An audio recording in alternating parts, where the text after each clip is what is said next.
the headlines tonight. Prime Minister Abiy Ahmed vows Ethiopia's commitment to Africa's independence never diminishes.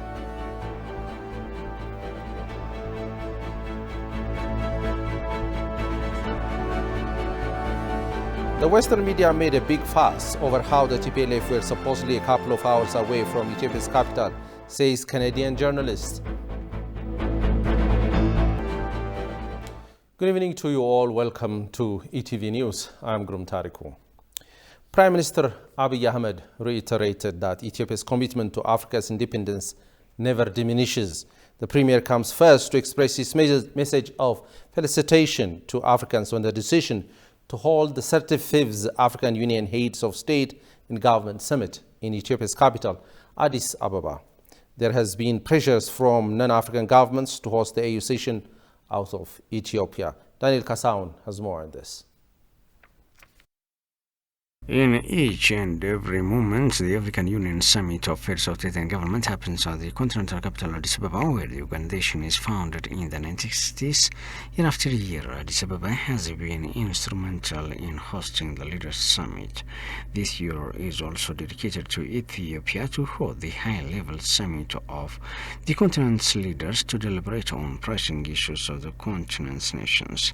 Expressing his message of felicitation, Prime Minister Abiy Ahmed indicated the upcoming session would be instrumental to exhibit Ethiopia's unique and real image to the whole world.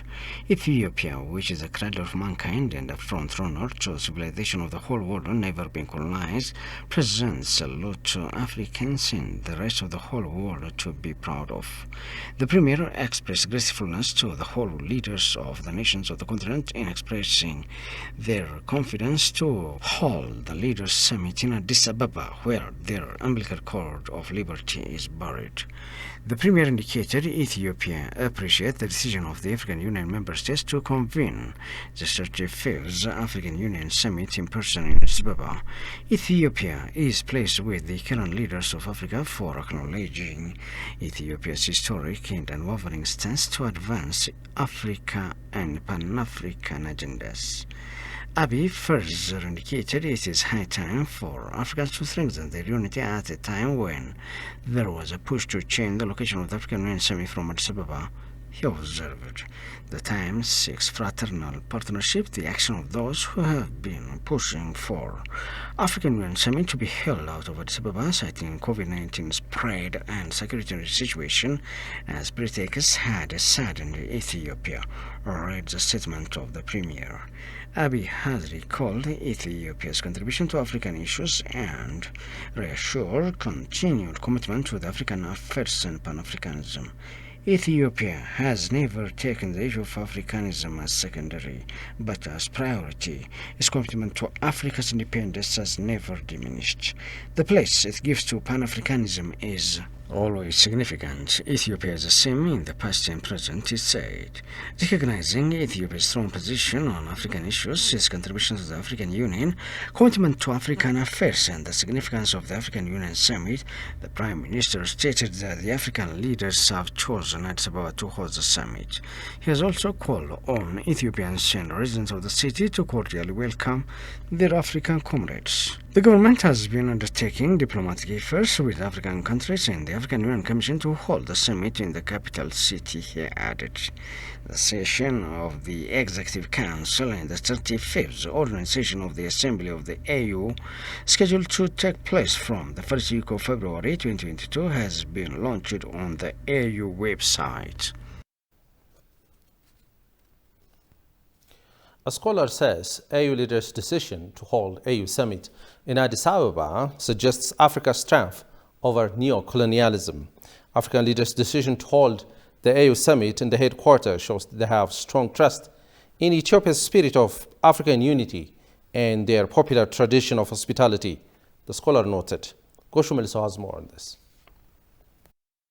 Due to the year-long conflict in its north part, Ethiopia has been grappling with hybrid warfare from parts of the Western Bloc. This warfare, which Ethiopia has been fighting along with its global and continental allies, began with a well-organized global media campaign against Ethiopia's security status and beyond. A number of Western countries, for example, repeatedly announced the withdrawal of their citizens from Ethiopia, portraying the entire country as unsafe. Their ungrounded reports have also been backed up by fake news narrating like Addis Ababa was under siege. This was a deliberate attempt of the West with colonial mentality towards Africa, targeting to weaken Addis Ababa, the world's third largest diplomatic city and center of conference. There was also a push to relocate the AU summit out of Addis Ababa. Given all the aforementioned warfare with neo-colonial goals, the decision of AU leaders to hold the current AU summit in Addis Ababa signifies the defeat of neo-colonialism. Addis Ababa University's Keredin Tazara told ETV. Since last year, various pressures have been exerted on Ethiopia to force the African Union not to hold its sessions in Addis Ababa. This move was willfully done by anti-Ethiopian nationalists with an attempt to dismantle and exclude Ethiopia from other world. Ethiopia is one of the founders of the African Union and played a significant role in United Nations peacekeeping and security. While all the warfare to relocate the African Union conference out of Addis has failed, the decision of African leaders to hold it in Addis sends special meaning to anti-Ethiopia and anti-African colonial powers. ይሄን ጉባኤ እንዳይደረግ የማድረግ አንዱ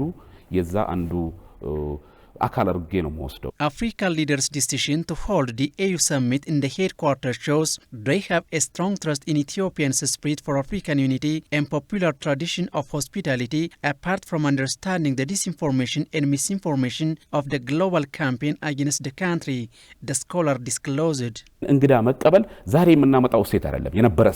Offering a warm welcome to guests is a long-standing cultural asset of Ethiopians. One of the good things we need to strengthen at this challenging time is our invaluable hospitalization.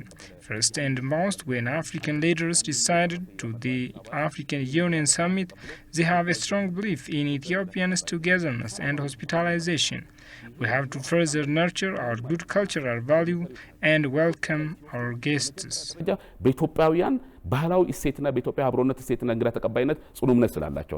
African Union Summit will be held in Addis Ababa after 2 weeks. It's reported that the Western media has made a big fuss over how the TPLF were supposedly a couple of hours away from Ethiopia's capital, Addis Ababa. But the horrific destruction of major sites in Desse and Kombolcha towns shows how Western news and many analysts completely missed the point. Tigist Sarnesa presents Jeff Pierce's account.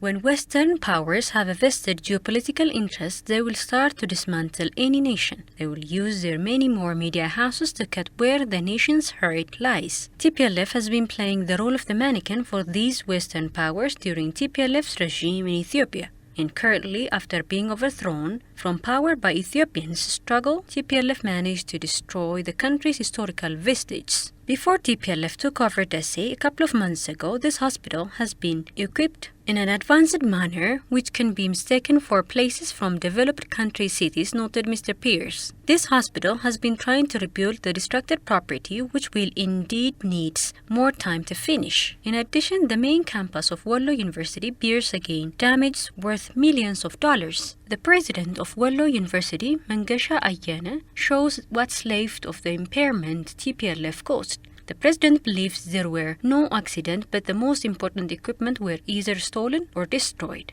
I think the veterinarian came here. Even experts came here. That's what the hospital said. To destroy? No, our experts, we were looking for the differences, how they identified it. So according to the experts, they supposed that experts should visit it. Experts from the group visited this lab. TPLF not only tarnished Ethiopia's name among the international community's perception, but also the group looted and distracted hospitals, museums, and committed mass killings. which left the country with worth billions of dollars payment to make in order to go back to normalcy for these institutions, on top of thousands of lives claimed by the terrorist group's heinous attacks on civilians.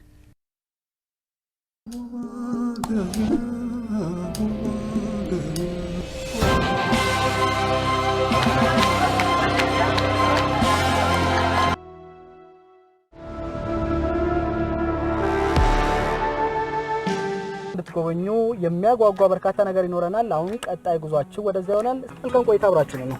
እንኳን Yes sir. ኦሮሚያ ዳወና ወልረ ዲያስፖራ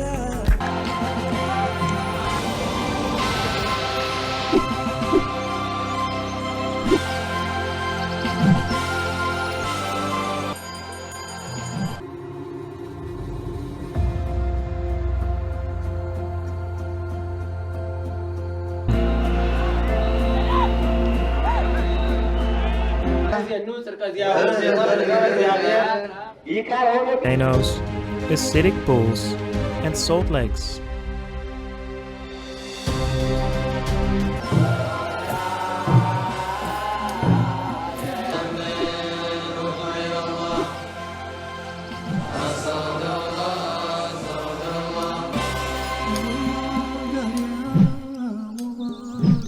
You are watching ETV News. The current diaspora influx has not been seen in the history of Ethiopia, says Pan-Africanist. African countries should learn from Ethiopia's current trend of engaging its diaspora, they suggested. Kasaun Chane has more on this. Ethiopia has been welcoming its diasporas arranging various events of reunion. And these diasporas have been making donations of various kinds to their homeland. Appearing on ETV Roundtable, Pan-Africanists said the current Great Diaspora Homecoming Challenge has never been seen in a country's history. With banks and then to invest here in Ethiopia, they are buying actions and they're investing many things in here. This is amazing. Never been before. Sure. So the call has got a greater contribution from the Prime Minister. Ethiopia's current trend of engaging its diaspora shall be emulated by other African countries. They are having that initiative as well, but it's not that big like here in Ethiopia. So we should also learn from Ethiopia. So in Africa, in order to move forward like this, we should encourage more diasporas to send more money into our countries so that we can develop our economies in different sectors and different areas. The role of the diaspora in recovering Ethiopia's economy as well as building the infrastructure destroyed during a TPLF invasion is immense, they say. I don't know when are we going to rebuild those old things. So they are taking a great assignment, going back home, going back to their country. For that, we have a problem. We saw the problem of water, shortage of water, education. Imagine education, schools, universities, and colleges. We don't have at all. It's all destroyed. Go to the health facilities, it's gone. And then if you take, roads and bridges, you can take, many of it, we saw that. So that is very painful. So they are taking their share to contribute in every of it. Okay. At the same time, we have a problem on the other side of Ethiopia. Just the general problem. But the main problem right now we are facing is in the northern part of Ethiopia, in the Afar and Amhara region. And then, so we are already, I think they are working on that. And then I'm suggesting they have to take their share from each of it. Okay. Their calling is there. Professionally, they do have their own calling, right? Someone has got a calling on health area, someone has got a calling on, technology and blah, blah. So I think they have to support with that. Talking on the normal movement, it will be institutionalized and sustained, they said. It should be supported by all Africans. It's not for one person, it's for everybody. These things concerns everybody. We should come together. Also, we should support the founders of Normal Movement, who's Nebiu Tesfa, Dr. Simone Tesfa Mariam, and Sister Hermela. We should give them full support because they are the one who started with this initiative. we should support them 100%, because it's having huge impact in the world stage. You remember when there was a fight here in Ethiopia? It helped diffuse the tension here in Ethiopia. Sure. So we should support them 100% so that we can be able to move forward. It's good movement. This movement is a very strong movement. We have to support. It is everyone's movement. You see, the No More movement should be, institutionalized and then become strong and then can fight for every human nature in Mother Earth. Okay. So that should be done, as I feel. So those guys who took the initiation in US, they need respect. So we have to be with them. And there's my friend in here, my brother from Burundi, is also fighting with that. I'm also with him. We are on it. So I hope we're going to see prevailing Africa in the future. Given the fact that a large number of countries globally are being affected by the external pressures, sanctions and interventions, the Pan-Africanists believe that more countries and people can join the current No More movement.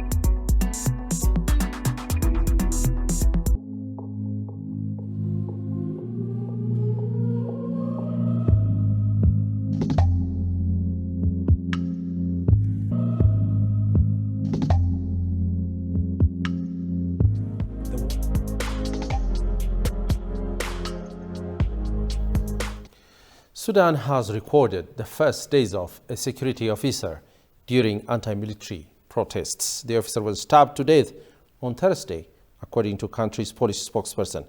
Shagayo Matau has more from CGTN. According to Sudan's police spokesperson, the unnamed police officer was stabbed by a group of protesters. He was allegedly treating a colleague when the attack happened. Both officers had been working to secure the scene of the protest. The forces of freedom and change have been repeatedly calling for protest following the October 25th military takeover. The group is distancing themselves from the events of Thursday's protest, reiterating its non-violent stance. The enemies of the democratic transition are present in our regional and international surroundings and are not satisfied with any civilian-led transition in the country, nor are they satisfied by the revolution that has adhered to the peacefulness since 2018 until this moment. The country is going through a period of political unrest. Experts fear the continued turmoil could lead to more violence. The worst scenario, which you don't want, is for the country to go into complete chaos with a constant state of tension. And the protests may develop into violent protests and happened in some countries, and this leads to the outbreak of a civilian war in Sudan. Demonstrators continue to call for the military to step away from the country's transition process.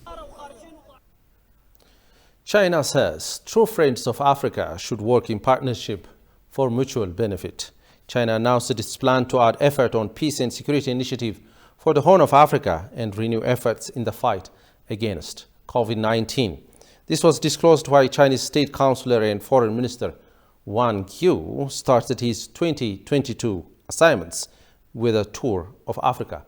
Johannes Fantaun has more from CGTN.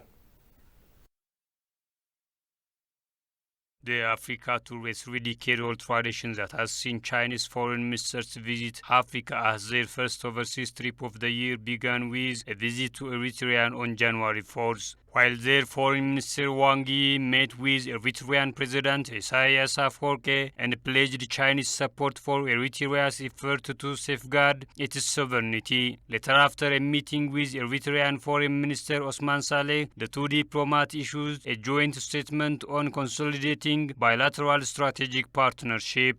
In Kenya, Wang Yi met with President Uhuru Kenyatta and was the chief guest during a tour of an offshore oil terminal built by a Chinese company in the port city of Mombasa. Kenyatta praised China's sincerity as development partner. On international affairs, Kenyatta said Kenya will work with China to promote a just and fair system by collaborating within the framework of the UN Security Council. Our partnership with China is not a partnership based on China telling us what we need.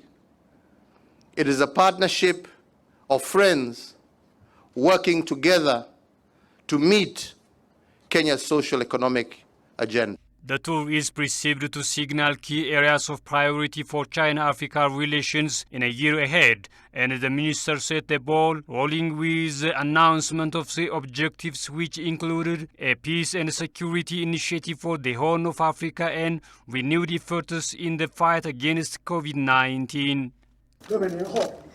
We are here to witness the genuine and sincere friendship between China and Africa. Over 600 years ago, the famous navigator Zheng He led the biggest fleet at the time to pay a visit to Mombasa. What he presented to the local community was friendship and trust instead of colonialism and slavery. Countering the deep Trump narrative, Wang Yi said that it had been spun out of malice and that history will tell who Africa's true friends are. It's now time for weather update. Let's have a look.